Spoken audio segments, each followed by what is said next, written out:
ತಮನ್ನಾ ಭಾಟಿಯಾಗೆ 6.25 ಕೋಟಿ ಕೊಟ್ಟು Mysuru ಸ್ಯಾಂಡಲ್ನ brand ambassador ಮಾಡಿರೋ ವಿಚಾರ ನಿಮಗೆಲ್ಲ ಗೊತ್ತೇ ಇದೆ.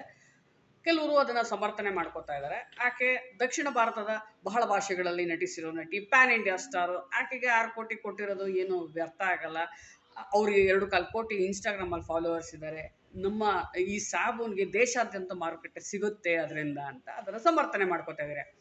ಇನ್ನು ಕೆಲವರು ಅದನ್ನು ವಿರೋಧ ಮಾಡ್ತಾ ಇದ್ದಾರೆ. ನಮ್ಮ ಕನ್ನಡದವ್ರನ್ನ ಏನಾದರೂ ಹಾಕ್ಕೋಬೇಕಾಗಿತ್ತು, ನಮ್ಮ ಕನ್ನಡದ ನಟ ನಟಿಯರನ್ನ ಯಾರಾದರೂ ಹಾಕ್ಕೋಬೇಕಾಗಿತ್ತು. ಕೊನೆಯ ಪಕ್ಷ ನಮ್ಮ ಕನ್ನಡದಿಂದ ಹೋಗಿ ಬೇರೆ ಭಾಷೆಯಲ್ಲಿ ಹೆಸರು ಮಾಡಿರೋ ನಟ ನಟಿಯರನ್ನ ಯಾರನ್ನಾದರೂ ಹಾಕ್ಕೋಬೇಕಾಗಿತ್ತು ಅಂತ ಅವ್ರು ಹೇಳ್ತಾ ಇದ್ದಾರೆ. ಇವರಿಬ್ಬರು ಬಿಟ್ಟು ಬೇರೆ ಕ್ಯಾಟಗರಿಯವರು ತಮನ್ನಾಗೆ 37 ವರ್ಷ, ನನಗೆ 42 ವರ್ಷ. ಆಕೆ ಪಂಜಾಬಿ, ನಾನು ಕನ್ನಡಿಗ ಅಥವಾ ಕನ್ನಡತಿ. ಆಕೆನೂ ಬೆಳ್ಳಗಿದ್ದಾಳೆ, ನಾನೂ ಬೆಳ್ಳಗಿದ್ದೀನಿ, ನನ್ನನ್ನೇ ಹಾಕ್ಕೋಬೇಕಾಗಿತ್ತು ಅಂತ ಹೇಳ್ತಾ ಇದ್ದಾರೆ. ನಾನು 4th ಕ್ಯಾಟಗರಿ, ನನಗೆ 46 ವರ್ಷ, ನಾನು ಕನ್ನಡತಿ, ಹಳೆ ಮೈಸೂರು ಭಾಗದವಳು, ನಾನು ಬೆಳ್ಳಗಿದ್ದೀನಿ. ನನಗೂ ಸ್ವಲ್ಪ ಮೇಕಪ್ಪು, ಟಚಪ್ಪು, ಒಳ್ಳೆ ಕಾಸ್ಟ್ಯೂಮು, ಒಳ್ಳೆ ಒಬ್ಬ ಫೋಟೋಗ್ರಾಫರ್ ನನ್ನ ಶೂಟ್ ಮಾಡಿದ್ರೆ ನಾನು ತಮ್ಮನ್ನಾಗ ಒಂದು ರೇಂಜಿಗೆ ಕಾಂಪಿಟೇಷನ್ ಕೊಡಬಲ್ಲೆ.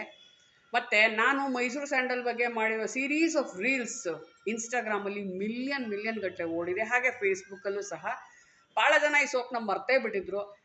ಚಿಕ್ಕ ವಯಸ್ಸಲ್ಲಿ ಇದನ್ನು ಉಪಯೋಗಿಸ್ತಾ ಇದ್ದೆ, ನಮ್ಮ ತಾಯಿ, ತಂದೆ, ನಮ್ಮ ಅಜ್ಜಿ ಉಪಯೋಗಿಸ್ತಾ ಇದ್ರು. ಈ ಸೋಪ್ ಎಲ್ಲಿ ಸಿಗುತ್ತೆ ಅಂತ ತುಂಬ ಜನ ಕಾಮೆಂಟ್ಸಲ್ಲಿ DM ಮಾಡಿ ನನ್ನ ಕೇಳಿದರೆ. ಅವ್ರಿಗೆಲ್ಲರಿಗೂ ನಾನು ಉತ್ತರ ಕೊಟ್ಟಿದ್ದೀನಿ. ಇಂಥ ಕಡೆ ಸಿಗುತ್ತೆ, ಇಸ್ಕಾನ್ ಎದುರುಗಡೆ ಅವ್ರದ್ದು ಫ್ಯಾಕ್ಟ್ರಿ ಔಟ್ಲೆಟ್ ಇದೆ, ಅಲ್ಲಿ ಹೋಗಿ, ಅಥವಾ ಮೈಸೂರು ಸ್ಯಾಂಡಲ್ ಔಟ್ಲೆಟ್ ಅಂತ ಗೂಗಲ್ ಮಾಡಿ ನಿಮಗೆ ಸಿಗುತ್ತೆ ಅಂತ ಹೇಳಿ ಬಹಳ ಜನಕ್ಕೆ ನಾನು ಮೆಸೇಜ್ ಮಾಡಿದ್ದೀನಿ. ಹಾಗೆ ಕಾಮೆಂಟಲ್ಲೂ ರಿಪ್ಲೈ ಮಾಡಿದ್ದೀನಿ. ಇದರಿಂದ ಈ ಮೈಸೂರು ಸ್ಯಾಂಡಲ್ಗೆ ಸೂಕ್ತವಾದ ಬ್ರ್ಯಾಂಡ್ ಅಂಬಾಸಿಡರ್ ನಾನೇ. ನನಗೆ 6 ಕೋಟಿ, 6 ಲಕ್ಷ, 6 ರೂಪಾಯಿ ಏನೂ ಬೇಡ. ನನ್ನನ್ನೇ ಬ್ರ್ಯಾಂಡ್ ಅಂಬಾಸಿಡರ್ ಮಾಡ್ಕೋಬೇಕಾಗಿ ವಿನಂತಿ. ನೀವೇನಂತೀರಾ?